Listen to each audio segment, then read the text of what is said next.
दोस्तों good morning. आज हम बात करते हैं single phase induction motor third की। अभी अपन ने पढ़ी थी दोस्तों resistance start motor, capacitor start motor. Face split के आधार पे सिंगल फेस मोटर पढ़ी थी अपन ने। फेस स्प्लिट के आधार पे 5 प्रकार की अपन ने पढ़ी थी। Resistance start motor, induction resistance start induction run motor, capacitor start motor. तीसरी है capacitor start capacitor run motor और परमानेंट कैपेसिटर मोटर और सैडेड पोल मोटर। तो दोस्तों अपन रेजिस्टेंस स्टार्ट कैपेसिटर स्टार्ट पढ़ चुके हैं। आज हम पढ़ेंगे capacitor start capacitor run motor, जिसे कि अपन डबल कैपेसिटर मोटर कहते हैं। तो डबल कैपेसिटर मोटर के बारे में दोस्तों अपन आज देखते हैं। तो capacitor start capacitor run motor क्या होती है, इसके बारे में आज अपन डिस्कस करेंगे और इससे संबंधित क्वेश्चनों के बारे में भी अपन आज डिस्कस करेंगे दोस्तों। तो capacitor start capacitor run motor जिसे कहते हैं दोस्तों capacitor start capacitor run motor. Capacitor start capacitor run motor Hindi में बात करें तो संधारित्र प्रवर्तन संधारित्र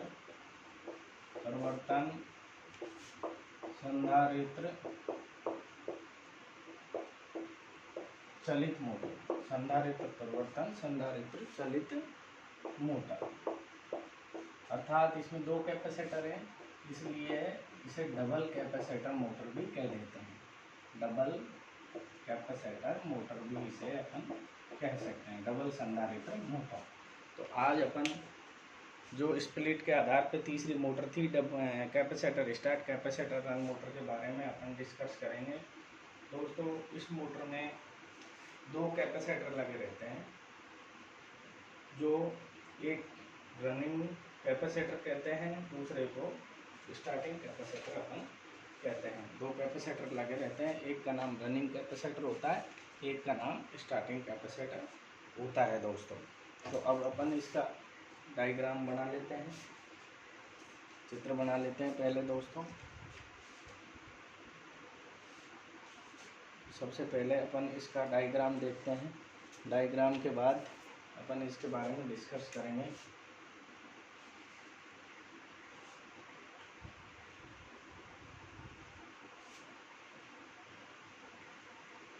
ये इसकी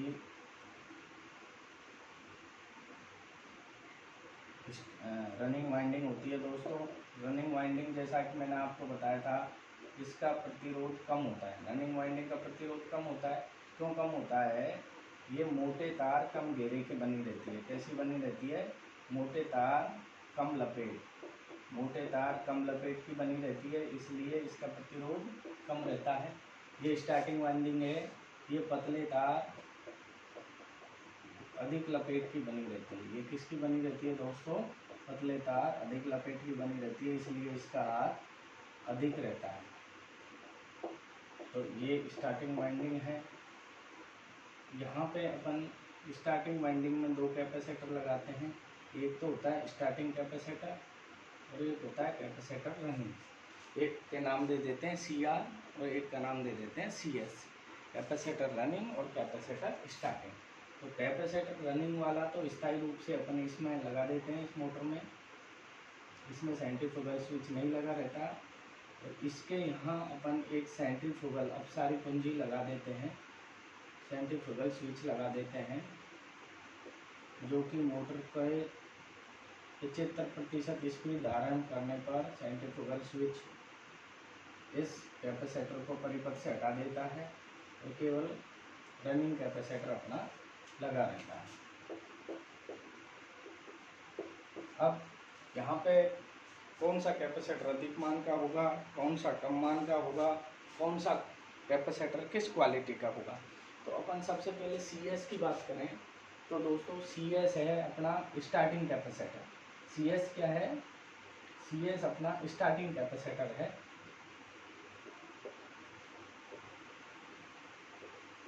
स्टार्टिंग कैपेसिटर, तो स्टार्टिंग वाइंडिंग में जो कैपेसिटर लग रहा है ये CS है और ये हमेशा अधिक मान का लेते हैं। और ये कौन सा कैपेसिटर होता है? इलेक्ट्रोलाइट प्रकार का। कौन सा कैपेसिटर रहता है? सस्ता आता है इलेक्ट्रोलाइट कैपेसिटर। ये कौन सा कैपेसिटर होता है? इलेक्ट्रोलाइट। कॉस्ट में सस्ता होता है परंतु अधिक मान का होता है। और दूसरे CR की बात करें दोस्तों तो CR कौन सा है? अपना रनिंग कैपेसिटर है और ये हम हमेशा पेपर कैपेसिटर यूज करते हैं। रनिंग कैपेसिटर अपना कौन सा होता है? इसे रनिंग कैपेसिटर कहते हैं दोस्तों, रनिंग संधारित्र या रनिंग कैपेसिटर। और ये पेपर कैपेसिटर होता है। ये कौन सा होता है? Paper capacitor. और ये सस्ता भी आता है और कम मान का भी होता है दोस्तों। अब इसमें बहुत सारे अपने क्वेश्चन बनेंगे, अगर इन दोनों कैपेसिटरों को इंटरचेंज कर दें तो कौन सी वाइंडिंग अपनी ओपन होगी। तो अपन स्टार्टिंग कैपेसिटर और रनिंग कैपेसिटर को आपस में बदल दें तो दोस्तों हमेशा अपनी स्टार्टिंग वाइंडिंग जलती है। कौन सी जलती है? स्टार्टिंग वाइंडिंग जलेगी दोनों को इंटरचेंज करने पर। या कम मान के कैपेसिटर लगा दें अपन तो भी अपनी को कौन सी वाइंडिंग जलेगी? स्टार्टिंग वाइंडिंग ही अपनी जलेगी। CS स्टार्टिंग कैपेसिटर व CR रनिंग कैपेसिटर को आपस में बदलने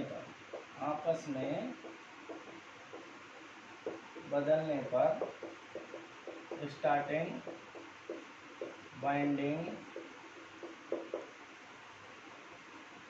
जल जाएगी। क्या होगा? स्टार्टिंग वाइंडिंग जल जाएगी। रनिंग कैपेसिटर और स्टार्टिंग कैपेसिटर को यदि अपन आपस में बदलते हैं, इंटरचेंज करते हैं तो अपनी स्टार्टिंग वाइंडिंग बंद हो जाती है। दूसरा अपन कम मान के कैपेसिटर लगा दें।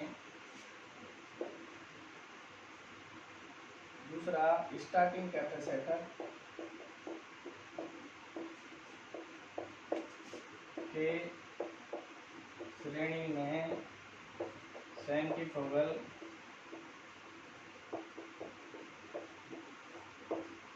स्विच लगा रहता है जो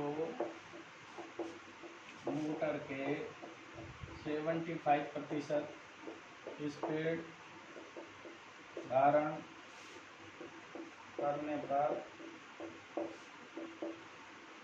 परिपथ से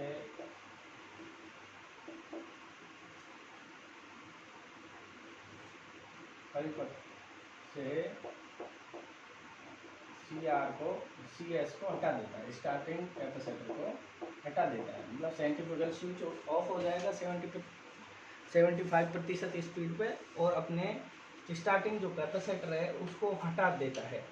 तो दोस्तों एक दूसरा अपन यहाँ जैसे 4 माइक्रोफैरेड का कैपेसिटर है उसकी जगह 2-2 के अपन श्रेणी में लगा दें तो क्या होगा?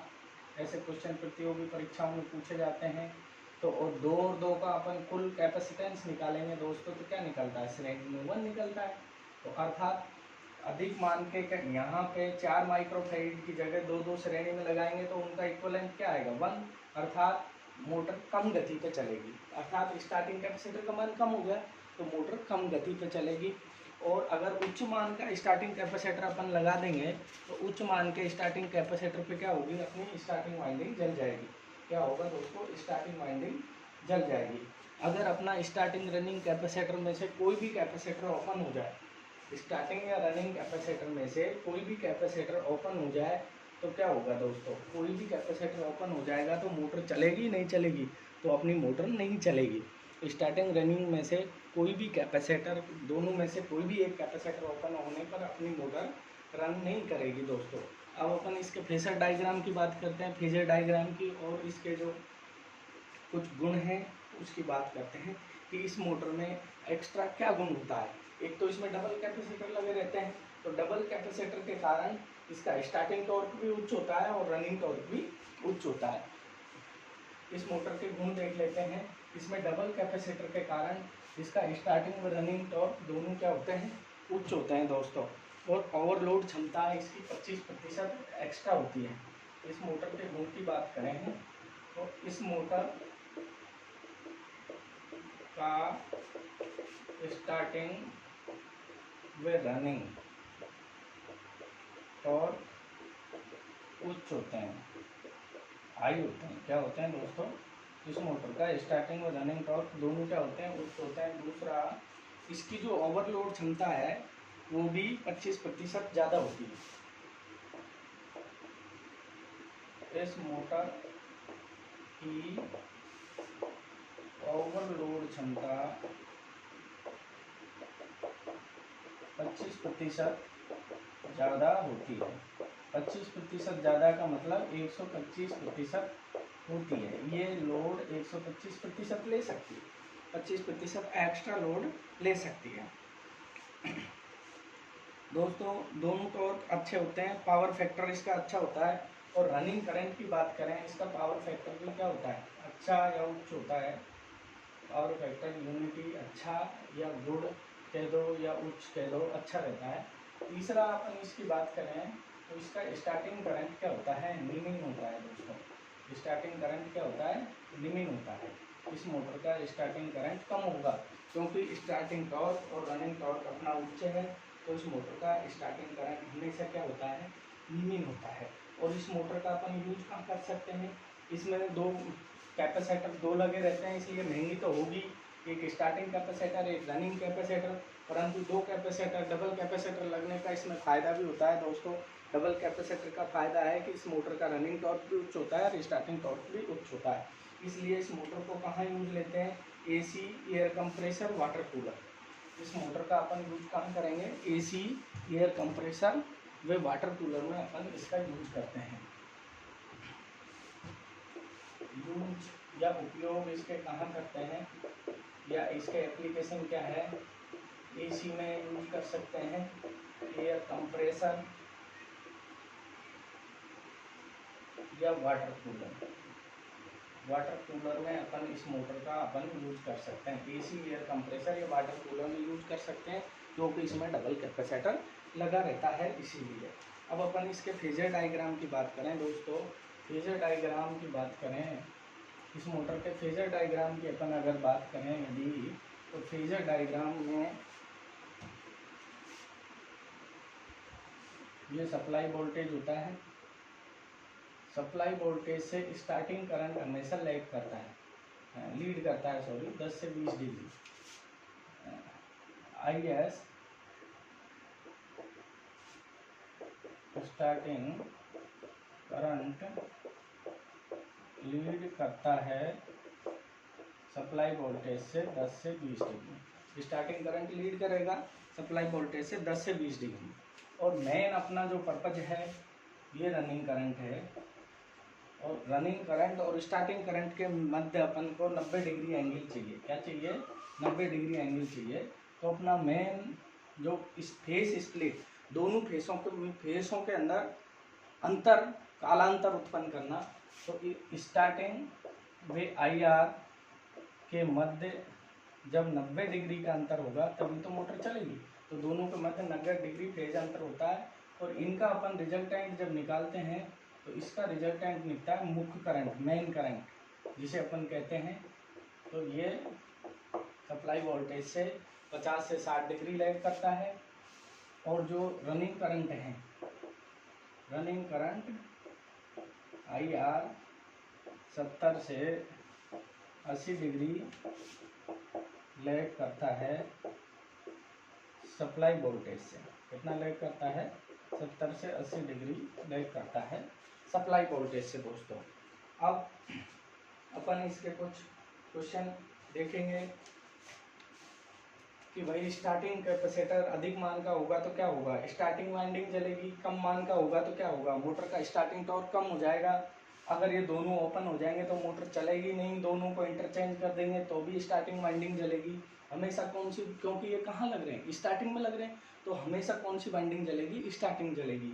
और ये 75% स्पीड धारण करने पर दोस्तों स्टार्टिंग कैपेसिटर हट जाता है और CR हमेशा लगा रहता है। ठीक है दोस्तों, तो ये थी अपनी सिंगल फेस मोटरों में तीसरे प्रकार की मोटर। पहली पड़ी resistance start induction run motor, प्रतिरोध परिवर्तन प्रेरण चलित मोटर। दूसरी थी कैपेसिटर स्टार्ट मोटर, कैपेसिटर उसमें एक ही कैपेसिटर था। तीसरी है कैपेसिटर स्टार्ट कैपेसिटर रन, इसमें डबल कैपेसिटर लगे रहते हैं। संधारित्र परिवर्तन व संधारित्र चलित मोटर कहते हैं। अब अपन नेक्स्ट क्लास में पढ़ेंगे स्थायी कैपेसिटर मोटर, जिसमें एक कैपेसिटर हमेशा स्थायी लगा रहता है। तो दोस्तों आज के लिए इतना ही, थैंक यू। यदि वीडियो अच्छी लगी तो शेयर करें, लाइक करें, अपने चैनल को सब्सक्राइब करवाएं दोस्तों। नेक्स्ट वीडियो में पढ़ेंगे, क्योंकि वीडियो बहुत लंबी हो जाती है दोस्तों। इसके क्वेश्चनों का एक मैं अभी वीडियो डाल दूंगा दोस्तों। अभी जो 3 मोटर पड़ी है उनका एक वीडियो डाल देंगे। थैंक यू दोस्तों।